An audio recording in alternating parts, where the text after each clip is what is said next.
Welcome to Kiddo Academy. Good morning everyone. ಇವತ್ತು ನಾವು ಏನು ಕಲಿಯೋಣ ಅಂತ ಅಂದರೆ ಪ್ರೀ ರೈಟಿಂಗ್ ಸ್ಟ್ರೋಕ್ಸ್ ಅಂದರೆ ಬರೀಲಿಕ್ಕಿಂತ ಮೊದಲು ಕೆಲವು ಸ್ಟ್ರೋಕ್ಗಳನ್ನು ಅಭ್ಯಾಸ ಮಾಡಬೇಕು. ಸೊ ಆವಾಗ ನಮಗೆ ಬರೆಯೋದಕ್ಕೆ ಈಸಿ ಆಗುತ್ತೆ. ಸ್ಟಾರ್ಟಿಂಗ್ಗೆ ಈ ಥರ ಏನಿದು ಡಾಟೆಡ್ ಲೈನ್ ಹೇಳಿ, ಡಾಟೆಡ್ ಲೈನ್. ಇಲ್ಲಿ ಈ ಥರ ಲೈನ್ ಹಾಕಿ ಕೊಡಿ. ಮಕ್ಕಳು ಇದರ ಮೇಲೆ ಟ್ರೇಸ್ ಮಾಡೋಕ್ಕೆ ಅಭ್ಯಾಸ ಮಾಡ್ತಾರೆ. ಸ್ಟಾರ್ಟಿಂಗಿಗೆ ಇದನ್ನು ಹಾರಿಜಾಂಟಲ್ ಲೈನ್ ಹೀಗೆ ನಿಧಾನವಾಗಿ ಮಕ್ಕಳು ಬರಿಬೇಕು. What is this? Horizontal line. ಇದು ಕೂಡ ಹಾರಿಜಾಂಟಲ್ ಲೈನ್. ಈಗ ನೆಕ್ಸ್ಟಿಗೆ ಹೋಗೋಣ. ಇದು ವರ್ಟಿಕಲ್ ಲೈನ್. Vertical line. ಏನಿದು? Vertical line. ಆಯಿತಾ?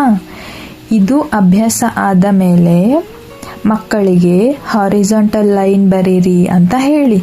ಮಕ್ಕಳು ನಿಧಾನವಾಗಿ ಬರೆಯೋಕ್ಕೆ ಟ್ರೈ ಮಾಡ್ತಾರೆ. ಈಗ ನಾವು ಡಯಾಗ್ನಲ್ ಲೈನ್ ಬರೆಯೋಣ. ಏನಿದು? Diagonal line. ಇದನ್ನು 2 ಸಲ ಅಭ್ಯಾಸ ಮಾಡಿಸಿ. ಈಗ ಹೇಳಿ, ಏನೆಲ್ಲ ಕಲ್ತ್ವಿ?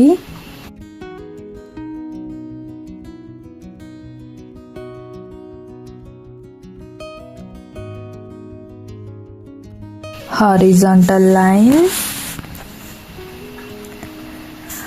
ವರ್ಟಿಕಲ್ ಲೈನ್ ಮತ್ತು ಡಯಾಗ್ನಲ್ ಲೈನ್. ಈಗ ನೀವೇ ಒಂದು ಬುಕ್ಕಲ್ಲಿ ಬರೀರಿ ನೋಡೋಣ. ಈಗ ನನ್ನ ಜೊತೆನೇ ಬರೀತೀರಾ? Horizontal line ಬರೆದ್ರಾ? ಈಗ ವರ್ಟಿಕಲ್ ಲೈನ್ ಮತ್ತು ಈ ಕಡೆ ಬೆಂಡಾಗಿ diagonal line. And this is also diagonal line. Okay, ಇವತ್ತು ನಾವು ಇಂಗ್ಲೀಷ್ ಕ್ಲಾಸ್ಲಿ ಪ್ರೀ ರೈಟಿಂಗ್ ಸ್ಟ್ರೋಕ್ಸ್ನ ಕಲ್ತ್ವಿ. ಇದು ನರ್ಸರಿ ಕ್ಲಾಸ್ ಆಗಿರೋದ್ರಿಂದ ಸ್ಟಾರ್ಟಿಂಗ್ಲಿ ಈ ಥರ ಸ್ಟ್ರೋಕ್ಸ್ ಬರೆಯೋಕ್ಕೆ ಅಭ್ಯಾಸ ಮಾಡಿಸಿ. ಮುಂದಿನ ವಿಡಿಯೋಲಿ ಸಿಗೋಣ. ಬಾಯ್ ಬಾಯ್.